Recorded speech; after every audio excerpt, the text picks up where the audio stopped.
ईद कुर्बा के नज़दीक आते ही कबीरवाला में मवेशी मंडी तो सजा दी गई, लेकिन कबीरवाला मवेशी मंडी में रश न होने के बराबर खरीदार जानवरों के रेट सुनकर है परेशान। व्यापारी भी मंडी में सहूलियात के फुकदान का शिकवा करते हुए नजर आ रहे हैं। कबीरवाला मवेशी मंडी में ताहाल इंतजामिया की जानिब से कोई साइकिल स्टैंड नहीं लगाया गया।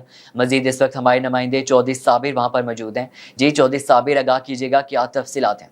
ईद कुर्बान के नज़दीक आते ही जो है मुल्क भर के दीगर शहरों में जो है मवेशी मंडियां तो सज गई हैं, लेकिन ख़रीदार ना होने के बराबर हैं। मैं इस वक्त मौजूद हूँ कबीरवाला की एक मवेशी मंडी में, जहां पर जो है ख़रीदार ना होने के बराबर हैं। दूसरी तरफ जो है व्यापारी परेशान हाल दिखाई देते हैं। हमारे साथ इस वक्त एक व्यापारी मौजूद हैं, उनसे जानते हैं कि वो इस हवाले से क्या कहेंगे। जी अस्सलाम वालेकुम जी।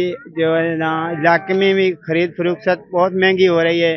जाट जो कहते हैं हम पाल पाल के पूरे साल मेहनत करते हैं, वो भी हमें ऐसे मजाक में नहीं देते, वो फुल रेट ले रहे हैं। और इधर जो खरीदार होते हैं वो भी अभी इधर ना वो बातें बनाते हैं, ये इतने महंगे हैं, ये वो है, ऐसी ऐसी बातें बनाए। इधर कोई भी नहीं आ रहा कि खरीदार, तो महंगे इलाकों में महंगे हैं और हम व्यापारी भी परेशान हैं क्योंकि चीज़ फरोख्त नहीं हो रही, तो हम इधर बातें सुन रहे हैं।